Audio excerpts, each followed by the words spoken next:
Broadcasting from the business capital of the world, this is the Podcast Business News Network. So interesting that we're talking about this today.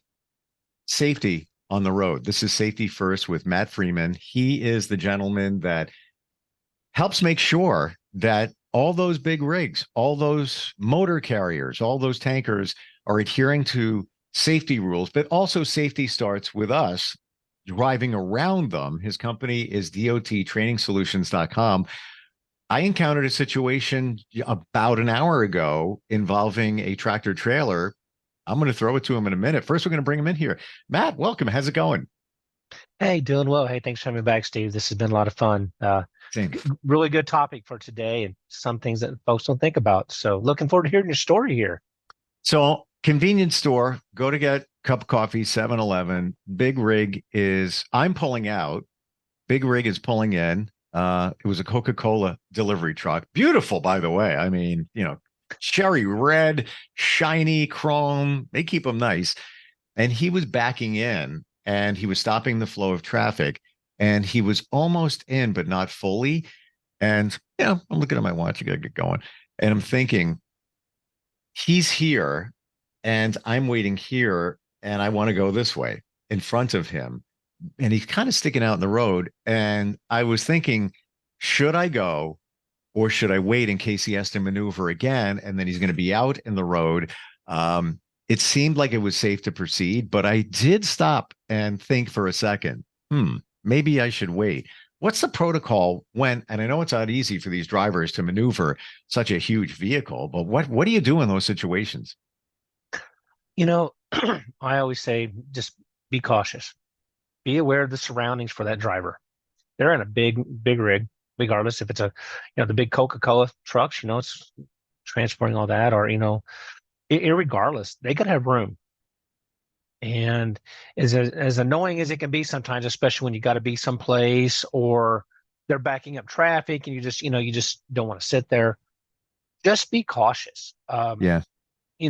Because I have seen, in my past where, and we see it all the time, people rush around them real quick and they get lucky, because maybe oncoming traffic or whatever. And then the other thing is, but I've also seen incidents where, someone goes around the truck because they don't want to wait on him, and that truck pulls forward, not seeing him, because they let off the clutch or whatever, and it jams forward. Sure. And they hit that car, not meaning to, but if the car would have just waited, a little bit, so I always highly recommend both sides. Drivers for trucks, be aware of your surroundings with smaller vehicles, and a big part on the safety side of the general public. Watch these big trucks. They got to have a lot of room, and one of the things you talk about, I've seen so many times, pulling up at a stoplight, and you see a rig's stopped. You see an officer there, but you'd also seen where he tried to cut a corner, and you got a car right there, and he just crushes it. He doesn't see it. Mm-hmm. Matter of fact, I've set at stoplights before and seen that happen. They just not paying attention, or that vehicle's in a blind spot and that driver really can't see him while he's turning, making a left or right turn, whatever it is, and crunches the front of that car. You can't. It is aggravating, but you just got to be cautious of the bigger trucks. You just brought something out in my mind here too. I didn't even consider. I'm looking at the rig. There's a car coming the other way potentially, where the rig is just sort of in the way, and you can have an oncoming traffic situation. It's almost as if when you see those vehicles maneuvering, you have to raise your safety radar up in your mind. It's just, let me double check here, double check. And in the big picture, how much time are you going to save? Like, just might wait another, 14 seconds. It'll be okay. Yeah. We're so programmed, right. like, gotta go. Because he may back in, and they're not supposed to be blocking traffic. Can they help it? Sometimes no, but he's going to pull in as far as he can. That way traffic can get around him. That's kind of a natural thing, and they can't be holding up traffic. That's that's going to cause a lot more issues. But one of the big things that is out there, kind of like what we were just talking about, they call it the no zone. Hmm. Do you know what the no zone is? No. That is I the have blind spots. no pun intended. No. Right. So that the no zone is, you know, the area where they cannot. That's a blind spot. And a good rule of thumb is if you're trying to pass a rig and you can't see their face in the mirror, that means they can't see you either. Hmm. So you see a lot of these times these rigs are, swerving into you. Sometimes it's because they don't see you. They really don't know you're there. They're not just, being that kind of driver. They just don't see you. So it's always good when you're passing a vehicle. Don't stay right up along that rig. Get past it, because if he doesn't see you, he could potentially come over in your lane and not even realize you're there. Wow. So they call that the no zone area. It's a blind spot. You know, even in our everyday cars, we have blind spots, and luckily today we have those little things that beep on the side of the vehicle to let you know there's someone by you. But not every car's got that, Sure. and definitely the rigs don't have that saying, "Hey, there's somebody right here." Um, Interesting so point you that's bring up. What are some of those safety things that are in the newer rigs that you're aware of? Like we might just take it for granted. Oh, they must have, something beep, beep, beep, vehicles next to them. Are there any, even in the last 5, 10 years, any major safety improvements for them? one of the biggest things that I've seen, and there are so many different kinds, is the cameras. Hmm. They have onboard, and inboard, outboard cameras. They all had different functions. But most of them were set up for quick response. Like if an incident happens, the camera triggers, braking, the camera triggers. There's different things that set those. So that's the only thing I'm aware of. I don't keep up with all the different manufacturing, and there's so many different Sure. styles of trucks and rigs and different things out there. But that is one of them, and that's and the reason they did the cameras is safety features for the driver, and also the oncoming traffic and public when incidents do occur. Is Uh, that how it works where there's a trigger for the cameras? Well, we've talked about cameras briefly mhm, before, and mhm. some drivers find them invasive, that they're being watched all the time, but then on the other side, it's a great thing because they could save their butt, if you will, if there's an accident, and it's not their fault. Uh, but you have, I would assume, the camera in the rig that's always on. And then it sounds like there's other cameras that get triggered based on braking and things like that. Do I have that right? Yeah, there's different types of sudden movement. There's certain things that trigger them, and depending on the devices you have, uh, they can be set differently.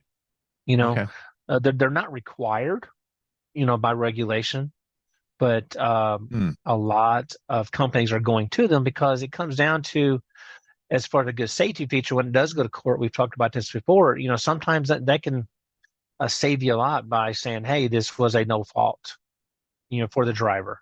gotcha. This car really did pull out in front of them, or whatever it may be, and even being on the safer side of things like we're talking about. You get a car in the blind spot, and he truly can't see him, but that camera picks him up.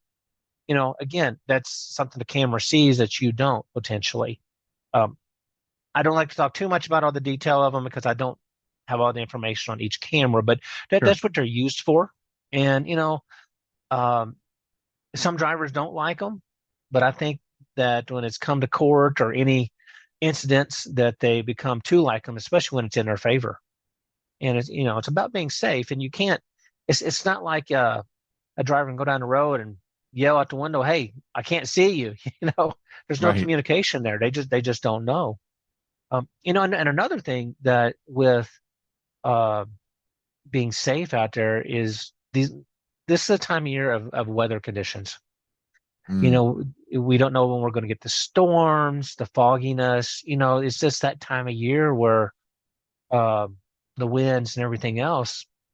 So I always, drivers, not only the big trucks and trailers, but the motor, just the everyday public needs to be careful and be cautious. Don't If it, you see these trucks swerving back and forth. It's not always because of the driver. There's conditions it's causing this. Be cautious, be aware of that surrounding. If you're going to pass that truck, you know, be cautious. Do it. Don't mess around. And Mm. if they're slowing down, there's a reason they're slowing down.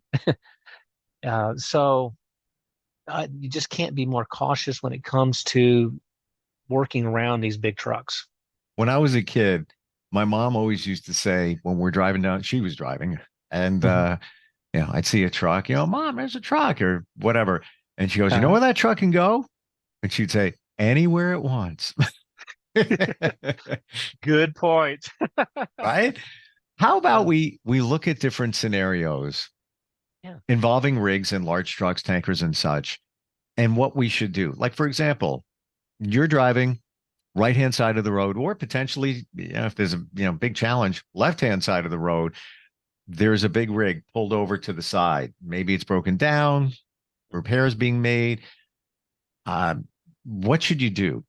Obviously avoid it, but what if you can't? What if there's a lot of traffic? Can we look at different scenarios like that and best practice for driving? Yeah, no, absolutely. That's a good point here. So when you do see these guys on the side of the road do the maintenance, whatever it is, most of the time their hood's up, sometimes they're setting their flashers on. They're required to set out the triangles. You'll see three triangles staged so many feet apart so they can show the approach.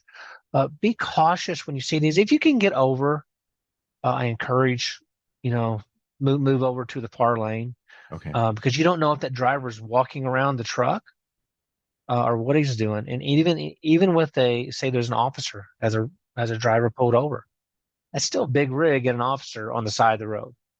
And most states have adopted the move over law. Mm. And so if you can't move over, it's cautioned for rules to drive slower. If you are in traffic, you just can't get over, but you don't want to go barreling down, because who knows what happens, especially in bad road conditions. I have experienced, in places I've lived, going through like mountain passes and stuff.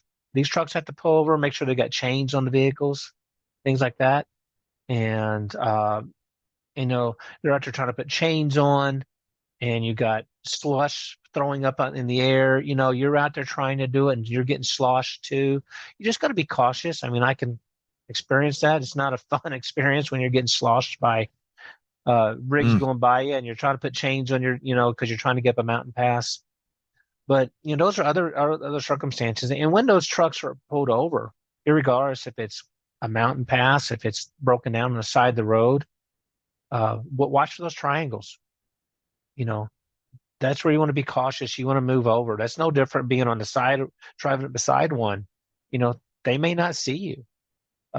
So you can't be, let's say, more cautious enough, and think about the safety of, uh, going around that vehicle. Still driving recklessly. I've seen trucks and cars, weaving in and out of stuff. Get out of their way. They're a big vehicle. I'm glad you said that because I was just getting a picture of that. Let's say you're waiting at an intersection and there's a rig coming and it's making a turn. And I think we've all experienced this at least once in our life where you're sitting there and you're thinking, oh, it's coming right for me. Now, the Mhm. speed has been reduced and he's making a maneuver. He's not going to hit you, but you'll Hopefully, hopefully not. Hopefully not. and you're feeling like this thing's getting close. If you have room in back of you, should you put it in reverse and just back up or move a little bit safely, only safely out of the way to give way? Or is it, and I'm going to say it, or is it kind of insulting to the driver that you're moving out of the way where, he's got it? Like, what would you do? I would get out of the way. Okay. I've had to get out of the way. And I've seen trucks. That's where I kind of started off with the conversation about an intersection. I've seen trucks, you know, um, drivers are taught to drive a truck. It's a big truck. They're taught, they're going to have to take sharp corners. They're going to have to do this, but they got to be able to have the room to do it. Um, I have cringed, Many times when I've seen, and you're trying to get out of the way and you just can't, you got 3 cars backing you up. And if those cars don't move, well, there's a potential chance if he takes that turn too sharp, or if that's his only choice, um, you, you know, uh, there's a chance that he's going to get you. Not meaning to, but just not depending on the surroundings, right? I don't mean to stand up for the driver. Sometimes they can't help it, and sometimes they just don't pay attention. I'm talking about the rig. Right, right. I have seen them knock down poles and keep on driving. Had an instance where we stopped somebody one time. We witnessed him running over a light pole and said he never saw it after we caught up with him. Wow. Well, I didn't see Wow. that. You didn't feel that, your trailer bouncing up and down after you ran off the curb. So there's, again, can they help it? Probably.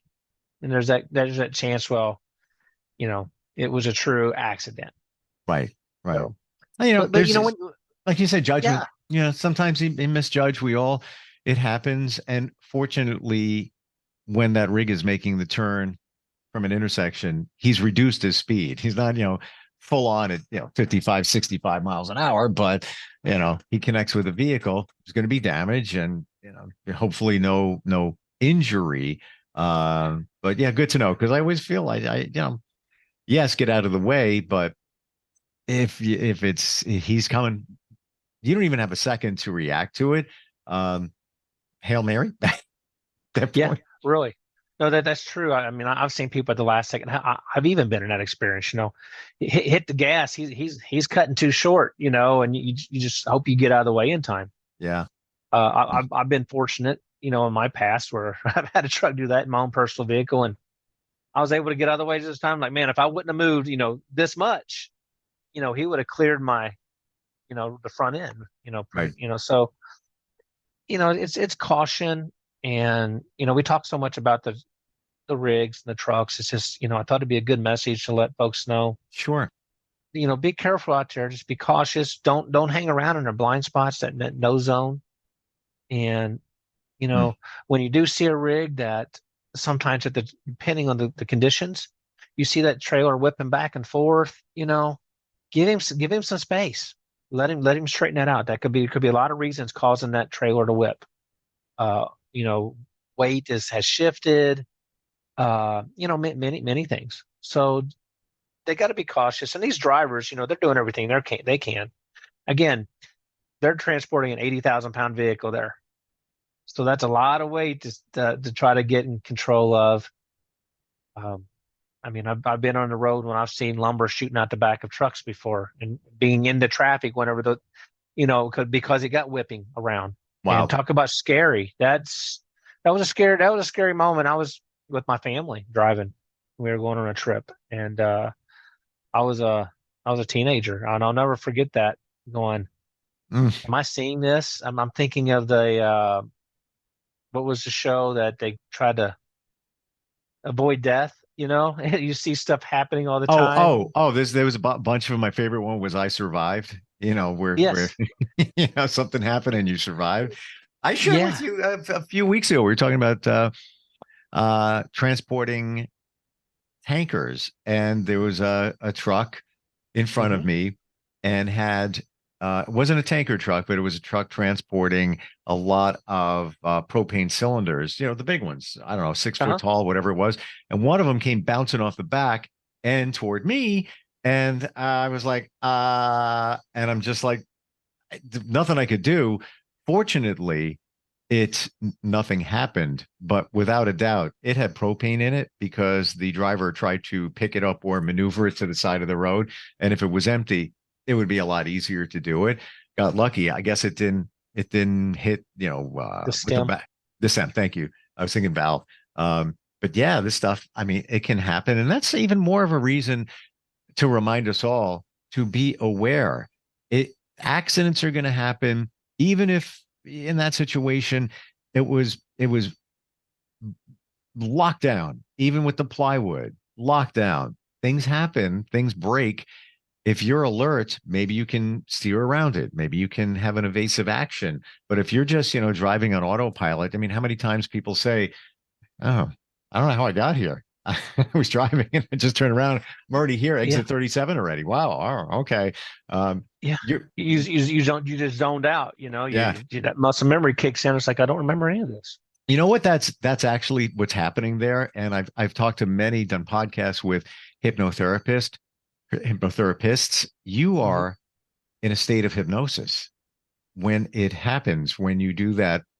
How did I get here? Your subconscious is now taking over. You're awake, but your subconscious is kind of piloting you the entire time. And you always use that example because a lot of people think that, hypnotherapy, people are controlling your mind. No, they're giving you the key to your mind. And that's what being hypnotized feels like. Just that. Right. You're awake, but you're not. If something were to happen, your conscious would instantly kick in. We would assume. Hmm. But another reason to always be aware. Always. Yeah. And when you see crazy stuff out there, I always go back to the side of enforcement and safety, right? So if you see a truck out there and you're out of that, even if you are in the hypnosis stage or you're well aware of what's going on, and you do see a truck going out of control, and it's like nonstop out of control as far as shifting, weaving. Oof. There's always the, you call it the local highway patrol. There's numbers, depending where you are, let them know, hey, don't know what's going on here. I'm behind a truck, and just let them know, hey, that get someone out there. Maybe there is a real issue, Right. Medical. and yeah, it could be anything. And again, you're being cautious. Be aware that's surrounded. That's a big rig, and you don't want to see him hurt somebody unintentionally. And To your point, you I know, want to ask you a question right at this moment. When you're driving and you see a rig not navigating in the most safest way, shall we say, and there's signs on it that say, "How's my driving? Call." D- Is it taken seriously when you see those numbers? Does it go to somebody of some type of authority to report? I've always wondered about that. what where that's going to, my experience, where that usually goes, it goes back to the main office. There's probably a line, like some type of, let's say, like a hotline instantly, for that company, or it might go back to the dispatcher. You know, um, it's just basically saying, hey, the reason they do that is to kind of keep the driver. Mm, Hey, anybody can call me at any time. They got the number back here. It's yeah, it's keep it's keeping you right. yeah. Um, I but know that many drivers may disagree, but I feel that it's not a bad thing. Again, for a medical emergency, could you imagine if the driver's having an issue and is not aware of what's going Mhm. on? And like you said, weaving down the road and somebody makes a call. Yeah, you can 911. Um, but maybe it's not to the point where you want to make a police call, but you just want to be, or the driver's just a jerk. Let's just be honest. Sometimes that can happen too. Yeah, no, where I get concerned about, just on a personal level, is early hours in the morning and late Mm, at night. When I'm mm, seeing them swerving, I'm mm, like, okay, is it distracted driving, or is sure. he actually, getting tired? And hey, have I called in before? More than once in my time. Me too. Um, just because I'm concerned. Not that I want to get this guy in trouble, but you don't want to. The last thing you want to do is go up there and start flashing your lights at him and trying to wave him down. Because if he is falling asleep and you spook him, Point. right? Wow. You got to be careful. Again, be cautious of what you're seeing. Mm. Um, have I been pushed off the side of the road because of big trucks? Sure have. They didn't see me. You know, um, You really but bring up the things that we don't think of. And even that spooking the driver, because let's say he fell asleep or whatever it is, all it takes is one move, one just, and it's all over. Matt, share your website. I know you work with many companies around the country to ensure safety and compliance. And this is just a piece of it. This is more for the regular drivers like us, right, right. how to react around the others, the drivers of these rigs. But how do we find you? Yeah, you can find me on my website's dottrainingsolutions.com. You can reach me at my direct email is Matt, M-A-T-T, at dottrainingsolutions.com. And I'll even give my direct number here. It's 573-416-8203. That's a direct line to me. So I enjoy working with everybody when they call and do what I can to see what we can help you with safety and compliance. Sure. And that's for motor carrier companies. Don't call that number if you see a rig not operating properly. That's not I'm here to help safety. Exactly. Thank you so much for being here. Always gain a lot of knowledge and insight every time you're with us. All right. Thanks, Steve. Appreciate it. We'll be right back. Are you looking for even more of the podcasts and hosts that you love? The Podcast Business News Network is proud to announce that you now have even more ways to listen live. Check out the MyTuner Radio, online radio box, and Simple Radio apps on iOS and Android, or find us online. Search for Business News Network on mytuner-radio.com, or search Podcast Business News Network on streama.com and onlineradiobox.com/US. Take your podcast on the go and don't miss a minute of the action.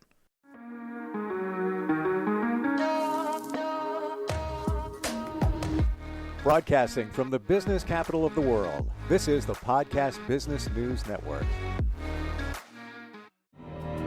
For nearly 2,000 severely injured veterans, everyday life has become filled with barriers.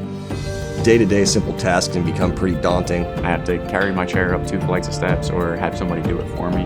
What scares me the most is just the falling. When I'm struggling with my house, I think, to have that one great barrier just knocked down, it's crucial. Home for Our Troops is a wonderful nonprofit that builds a mortgage-free, fully adaptive, handicap-accessible house. And there's no catch. It'll be our very first home that we've ever owned. This is a game changer. This is where your life begins again. We need you to join us in completing this important mission. Please visit hfotusa.org and help build homes and rebuild lives. Because of you, everything's going to be okay.